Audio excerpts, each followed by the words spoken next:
And even that letter,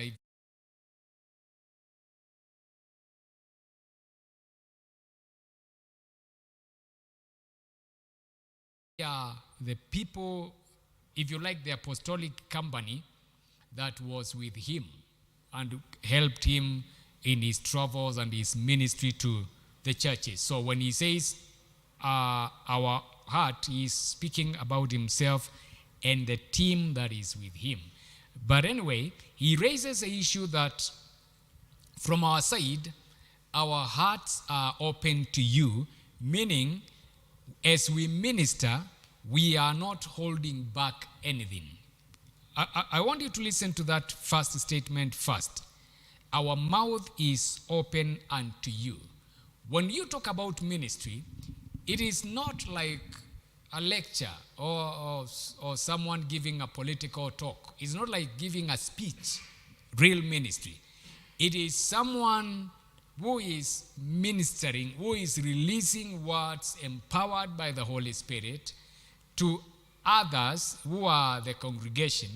And because this is more of a spiritual nature than just another talk, when Paul is saying our mouth is open to you, he is talking of that openness, that willingness, like he says elsewhere, to pour of himself.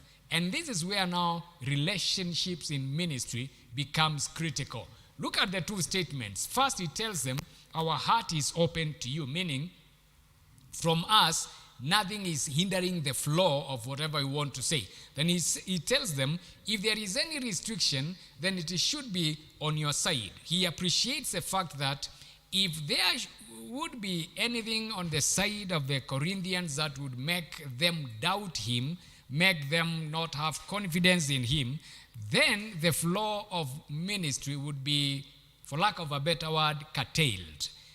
The reason why I'm saying relationships become vital in ministry is if you listen to the two statements, Paul is saying it is possible to speak, if you can use that terminology, to people, and yet your heart is not open to them, or your mouth is closed. And well, I can tell you for free that that is true, and that's why you may be invited to two different places, and you go to this place, you go to the other place, and you realize you don't feel the same way about ministry. By this I mean, you can stand before 1,000 people and speak for 1 hour, and deep inside you, you know, hakuna kitu nilikuwa nafanya, because you can feel nothing was either you were offended in the first place, or the people themselves, like Paul is saying, there was a restriction on their part. Every time you cannot receive ministry from a minister, always realize that there may be something in you, like he says, the restriction is on your part, like he says, but you are restricted by your own affections. You need to cultivate a working relationship, and I'll explain what I mean by a working relationship in ministry. If you are going to receive, if you are going to be ministered to by somebody, otherwise you may find yourself seated somewhere and someone is saying some things from the Bible and you are like, well, that verse you have read is true, it is even in my Bible, but you saying it, I can't. Then someone else says the same thing, and you are jumping all over the place. And it's like, so what happened? He just said exactly what the other person said. It is because for the second part, or rather person, your affections were not restricting you. This is why the more we ignore relationships in fellowships, in churches, the less ministry we will receive. When there are quarrels and fights in a congregation, the first casualty will be any meaningful ministry. From the side of the pulpit, the one speaking already, his mouth is not, if I use the language used there, when he says our mouth is open to you, our heart is enlarged. From the pulpit, you feel my mouth is not open, my heart is not enlarged. And that is why it is always not a very wise idea for someone to preach to people whom he already has a problem with. Whatever needs to be done should be done first. I mean by solving the issue. Because when your heart is not open to people, you may be speaking the right words from the Bible, but it's deep within you, it's not going anywhere. The same when it's upon the congregation. He says, if people are offended, or rather he tells them, if you Corinthians are offended, then that is why you cannot receive anything from us. Look at verse 12. He says this, you are not restricted by us. There are those in Corinth who were feeling like, Paul is not, allow me to use a word that we normally use in Pentecostal circles. Paul is not reaching us. You know the way someone can preach and you say, that person is not reaching my heart. But your neighbor, they are shouting, they are screaming their head off because they are being reached. And that's why sometimes, and I know there is even a saying in every tribe for that, when there is a guest, you are more likely to hear. Why? Because chances of you having a problem with the guest are minimal.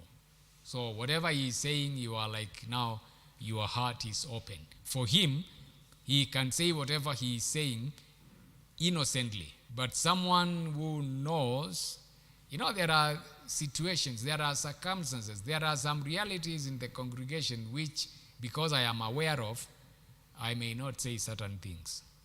Right? For instance, you are aware of someone who is fighting with their spouse.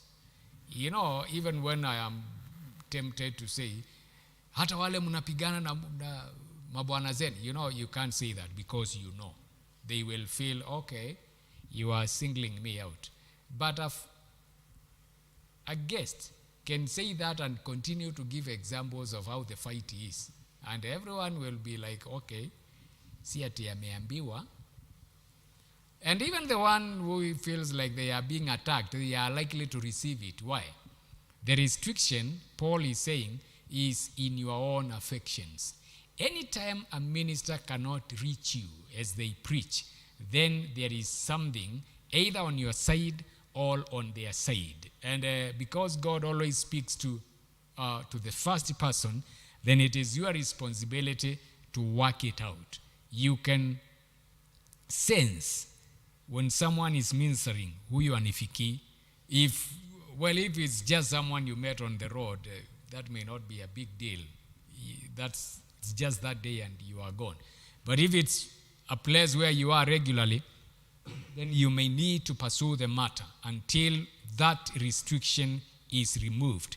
The same with the preacher. I've told you several times how sometimes you, as a pastor, have been forced to talk to someone, ask them, why is it that I feel there is something? Even as I preach, I can stand there, I can see, yes, people are receiving, but I feel you're not receiving anything. So can we talk about whatever is happening?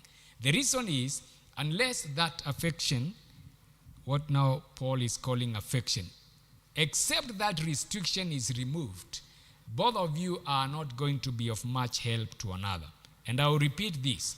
That is why relationships are key in the New Testament understanding of ministry. That is why this whole idea of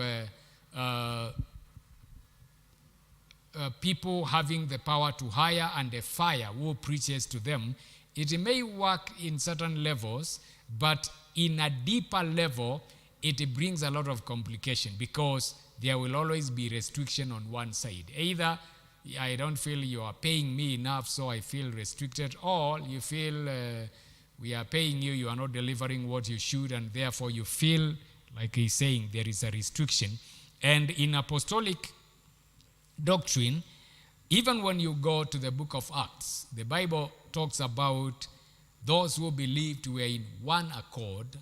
They ate their food together. They moved from house to house. They kept the apostles' doctrine they had all things in common. I mean, if you begin to analyze all those statements one after another and the implications they have on relationships, you will realize why it was possible for just one of them to stand and preach and 3,000 people get born again, because these people are at that point where relationships among themselves are working, and therefore they can edify one another. So he says this in verse 12 to emphasize that they need to work on whatever is restraining them, because as far as he is concerned, he knows he has nice feelings for them. So if there is a restriction, if there is a curtailment of the flow of ministry, then it is on the other side, not on his side. Verse 13. Now in return for the same, I speak as to my children, you also be open. In other words, now that I have done everything on my part. By the way, you remember, he is writing this letter because he was supposed to visit Corinth, and then he was told that letter that you wrote, what we call 1 Corinthians, did not go down